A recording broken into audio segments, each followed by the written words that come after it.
Assalamualaikum warahmatullahi wabarakatuh. Video ini dibuat untuk memenuhi tugas mata kuliah Kapita Selekta Pendidikan Islam. Judul materi pesantren dalam tantangan globalisasi.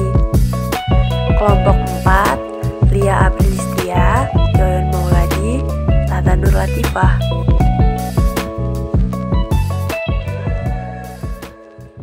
Saya akan menjelaskan tentang hakikat globalisasi. Globalisasi adalah suatu proses tatanan masyarakat yang mendunia dan tidak mengenal batas wilayah. Globalisasi pada hakikatnya adalah suatu proses dari gagasan yang dimunculkan, kemudian ditawarkan untuk diikuti oleh bangsa lain yang akhirnya sampai pada suatu titik kesepakatan bersama dan menjadi pedoman bersama bagi bangsa-bangsa di seluruh dunia. Istilah globalisasi diciptakan untuk menggambarkan suatu ruang lingkup perkembangan-perkembangan yang sedang terjadi dalam komunikasi dan juga kebudayaan. Secara prinsip, globalisasi merupakan sebuah proses penyatuan dunia yang secara perlahan tetapi pasti memulai menghilangkan sekat-sekat negara dan juga bangsa. Proses penyatuan ini melibatkan manusia, informasi, perdagangan, dan juga modal. Derasnya arus informasi yang masuk ke lintas benua telah menghilangkan halangan-halangan yang diakibatkan oleh batas-batas dimensi, ruang, dan juga waktu. Oleh karenanya, suatu proses atau suatu peristiwa yang terjadi di belahan bumi akan segera bisa terdeteksi atau diketahui di belahan bumi lainnya. Ada banyak indikasi yang menunjukkan telah berlangsungnya proses globalisasi pada masyarakat di dunia. Di antaranya, yang pertama, setiap harinya bisa kita saksikan ribuan manusia terbang di seluruh dunia. Yang kedua, hadirnya media komunikasi dan informasi seperti internet, telepon, televisi, dan radio yang tidak mengenal batasan teritorial tertentu. Yang ketiga, perusahaan-perusahaan multinasional dan kecil mulai kehilangan identitas kebangsaan dan secara bertahap mulai mengglobal. Yang keempat, semakin populernya bahasa Inggris sebagai bahasa komunikasi masyarakat dunia. Dan yang terakhir, terbukanya layanan transaksi keuangan atau valuta asing selama 24 jam di seluruh dunia. Baik, selanjutnya saya akan menjelaskan materi bagian B, dampak globalisasi terhadap tradisi pesantren. Yang pertama, pengertian pesantren. Pesantren adalah lembaga pendidikan Islam di mana para siswanya tinggal bersama dalam suatu kompleks dan belajar di bawah bimbingan seorang guru yang lebih dikenal dengan sebutan kiai. Bentuk-bentuk kelembagaan pesantren yang lebih modern sebagaimana dikenal sekarang tumbuh sekitar peralihan abad ke-19. Lembaga pesantren ini muncul sebagai tantangan zaman dari desakan masyarakat Islam yang masih tradisional untuk memenuhi kebutuhan akan pendidikan agama.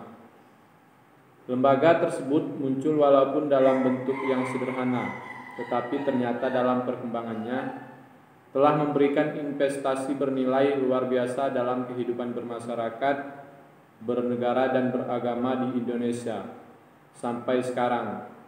Hal ini bisa dibuktikan dalam kehidupan sosial budaya, berekonomi, berpolitik, beragama dan di bidang kehidupan lainnya dari kelompok masyarakat Islam tradisional. Abdurrahman Wahid mengatakan bahwa pondok pesantren merupakan latar belakang pendidikan yang mampu membentuk pola pikir dan perilaku santrinya.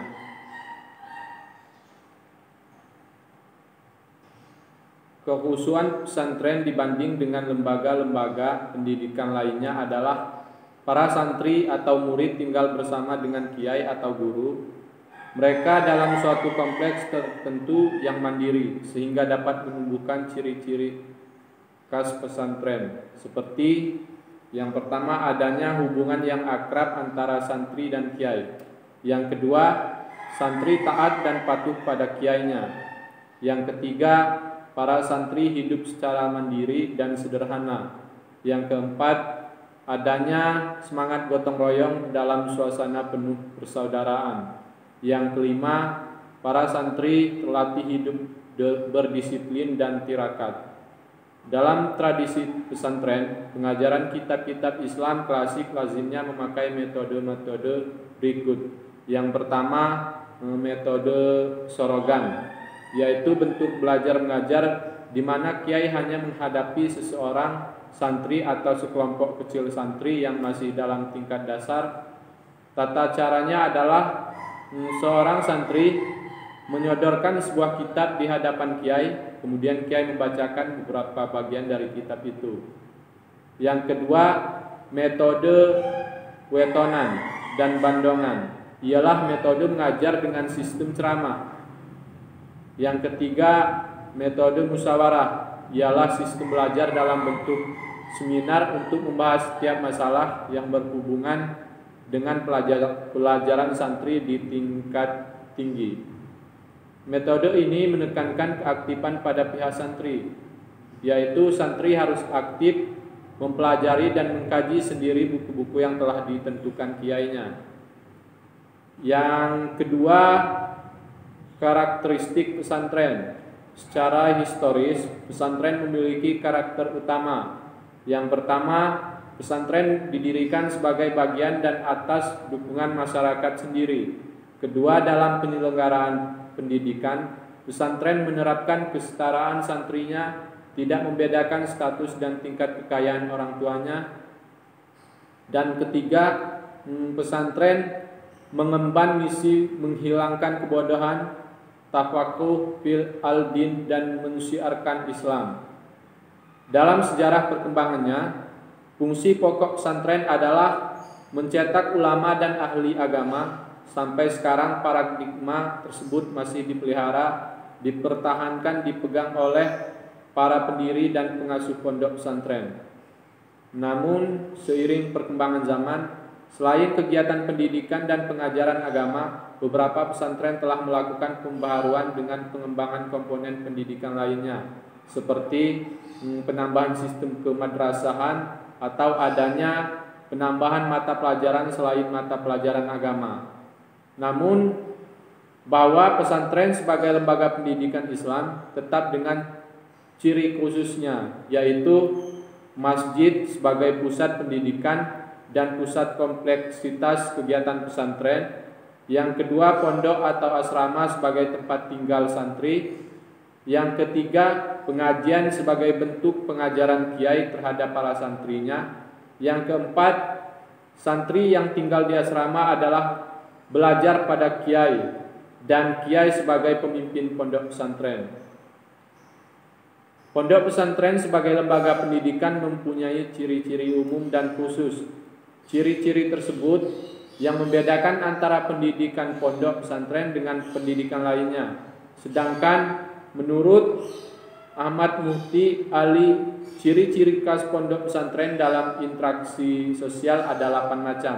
Yang pertama, adanya hubungan yang akrab antara santri dengan kiai. Yang kedua, tunduknya santri kepada kiai. Menurut anggapan para santri, menentang kiai selain kurang sopan juga bertentangan dengan ajaran agama. Yang ketiga, hidup hemat dan sederhana. Yang keempat, semangat menolong diri sendiri. Yang kelima, tolong menolong dan semangat persaudaraan. Yang keenam, pendidikan disiplin sangat ditekankan. Yang ketujuh, berani menderita untuk mencapai satu tujuan. Dan yang terakhir, kehidupan agama yang baik. Saya akan melanjutkan penjelasan mengenai fungsi dan tujuan pesantren. Pondok pesantren sebagai lembaga pendidikan Islam mempunyai beberapa fungsi. Menurut Azumardi Azra, fungsi pondok pesantren ada 3, yaitu mentransfer ilmu-ilmu agama Islam, lalu memelihara tradisi Islam, dan mereproduksi atau membentuk ulama.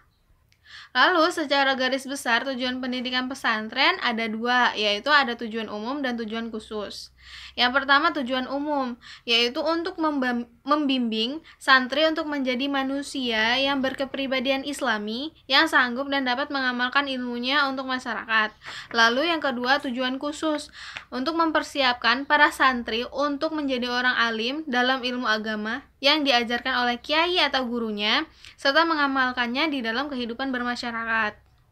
Selanjutnya saya akan menjelaskan mengenai dampak globalisasi terhadap tradisi pesantren. Pesantren sekarang pada umumnya telah mengalami pergeseran yang cukup banyak dari dampak modernisasi. Kiai bukanlah satu-satunya sumber belajar dalam pesantren sekarang ini. Lalu terdapat kecenderungan bahwa santri membutuhkan ijazah dan penguasaan di beberapa bidang keahlian dan keterampilan yang dapat mengantarkannya untuk mendapatkan pekerjaan yang layak atau dapat menghadapi lapangan kerja. Lalu menurut Cece Wijaya, tantangan bagi pesantren yaitu pada bidang ekonomi, sosial, budaya, ilmu pengetahuan, dan teknologi yang mempengaruhi sistem pendidikan. Yang pertama dalam bidang politik. Pesantren haruslah mengikuti aturan yang telah ditetapkan pemerintah yang berdasarkan dalam Undang-Undang Sisdiknas. Lalu di bidang kebudayaan, salah satu budaya dari negara barat atau negara asing yang dibawa sampai ke Indonesia yaitu pergaulan bebas atau seks bebas. Apabila kebudayaan tersebut tidak diantisipasi dengan benar dan dibiarkan saja, maka nilai-nilai budaya bangsa ini akan hilang sesuai dengan zaman. Lalu selanjutnya di bidang ilmu pengetahuan dan teknologi. Tujuan pendidikan pada masa sekarang tidaklah cukup hanya memberikan pengetahuan, keimanan, dan keterampilannya saja, tetapi harus mampu mengarahkan agar menjadikan peserta didik atau santri berpikir kreatif, produktif, inovatif, serta mandiri. Lalu di bidang ekonomi, di bagian penting dalam suatu negara yaitu dapat menjadikan lemah atau kuatnya, lalu maju atau mundurnya perkembangan sistem pendidikan di dalam suatu negara tersebut. Itu di bidang ekonomi. Lalu yang terakhir di bidang sistem nilai. Pesantren haruslah mampu mengarahkan peserta didiknya untuk menguasai berbagai ilmu dan keterampilan. Itulah beberapa bidang yang menjadi tantangan bagi pesantren di era globalisasi ini. Lalu selanjutnya, apa sih upaya untuk mengatasi tantangan pesantren di era globalisasi ini? Yang pertama, mengembangkan tradisi murni di pesantren dengan adanya keselarasan antara keunggulan sistem sekolah umum dengan sistem pesantren. Lalu, mengaplikasikan kurikulum seperti komponen tujuan, media, strategi, materi, dan evaluasi. Lalu, menyesuaikan atau meningkatkan profesional guru. Selanjutnya, meningkatkan pengolahan dan menyediakan fasilitas sarana dan prasarana yang baik untuk menunjang pembelajaran.